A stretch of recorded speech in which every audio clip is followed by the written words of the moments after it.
ఈ వీడియో కూడా చూపించాం, మీరు కూడా ఈ వీడియో చూడొచ్చు.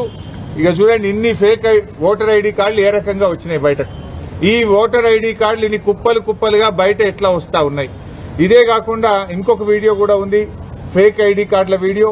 అది కూడా వారి మొబైల్ కు పంపాం, వారికి చూపించాం. చూడండి, కుప్పలు కుప్పలు గుట్టలు గుట్టలుగా ఫేక్ ఐడి కార్డులు ఈ రోజు బయట ఉన్నాయి. ఈ గుట్టలు గుట్టలుగా ఫేక్ ఐడి కార్డులు ఏ రకంగా వచ్చినాయి, మరి ఎన్నికల అధికారులు పోలీసులు ఏం చేస్తా ఉన్నారు, ఈ ఆధారాలన్నీ వారికి చూపించడమే కాదు, వారి మొబైల్ కూడా పంపాం. ఎలక్షన్ అబ్జర్వర్, ఇతర రాష్ట్రాల నుంచి వచ్చినటువంటి ఎలక్షన్ అబ్జర్వర్స్ కూడా ఇవన్నీ కూడా ఇవ్వడం జరిగింది. ముఖ్యంగా ఇవే కాకుండా చీరల పంపిణీ వీడియోలు, డబ్బు పంపిణీ వీడియోలు, అన్ని వీడియోలు కూడా ఈరోజు సుదర్శన్ రెడ్డి గారికి ఇచ్చాం. వారైతే మాకు ఈరోజు చెప్పారు, తప్పకుండా మేము యాక్షన్ తీసుకుంటాం, ఆ అధికారుల మీద చర్యలు తీసుకుంటాం, అవసరమైతే స్వయంగా నేనే విజిట్ చేస్తానని కూడా చెప్పారు. ఇలా యూసఫ్గూడలో కాంగ్రెస్ పార్టీ కార్యాలయం నానుకోనే పోలింగ్ బూత్ ఉన్నది. అసలు కాంగ్రెస్ కార్యాలయం అనే షిఫ్ట్ చేయాలి, పోలింగ్ బూత్ అనే షిఫ్ట్ చేయాలి.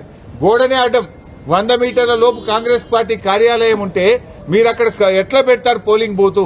Either you shift the polling booth are shift the Congress party office అని దాని ఆధారాలు కూడా వారి ముందు పెట్టడం జరిగింది. ఎంత జోక్ అయిపోయిందంటే ఈ రాష్ట్ర ముఖ్యమంత్రి పాపం ఆయన చెమటలు పడుతున్నట్టునే. ఆయనకు ఇవాళ 6 గ్యారెంటీల మీద రివ్యూ పెట్టిండు. నాయన రేవంత్ రెడ్డి, నీకు 2 సంవత్సరాల్లో 6 గ్యారెంటీల మీద రివ్యూ పెట్టడానికి ఎప్పుడు టైం దొరకలేదా నీకు? నువ్వు ఆ రోజు ఎన్నికల ముందు ఏం చెప్పావు? మొదటి అసెంబ్లీలోనే 6 గ్యారెంటీలకు చట్టబద్దత కల్పిస్తామని ఆ రోజు ప్రజల ముందు చెప్పారు. ఎన్ని అసెంబ్లీ సమావేశాలు జరిగాయి, ఎన్ని కేబినెట్ మీటింగులు జరిగాయి, ఏ ఒక్క రోజు 6 గ్యారెంటీల మీద చర్చించకపోతివి. ఇవాళ 6 గ్యారెంటీలు యాదికి వచ్చినాయా నీకు? అంటే నీకు చెమటలు పట్టినాయి. నీకు ఇవాళ గల్లీ గల్లీ తిరుగుతున్నావు, మోకాళ్ల మీద తిరుగుతున్నావు బిడ్డ. నువ్వు ఇవాళ 6 గ్యారెంటీల మీద రివ్యూ చేస్తున్నావు అంటేనే నువ్వు ఓటమిని అంగీకరించినవు. 6 గ్యారెంటీల మీద 2 ఏళ్లలో ఎందుకు రివ్యూ చేయలేదు? 100 రోజుల్లో 6 గ్యారెంటీలని ప్రజలకు హామీ ఇచ్చి 700 రోజులు గడుస్తుంటే ఎన్నడూ రివ్యూ ఎందుకు చేయలే? ఇవ్వాలనే నువ్వు రివ్యూ చేస్తున్నావంటే ముఖ్యమంత్రి ఇంకా ఓటర్లను మభ్యపెట్టడానికి, ఓటర్లను మోసపుచ్చడానికి ముఖ్యమంత్రి ఇంకా డ్రామాలు ఆడుతున్నాడు.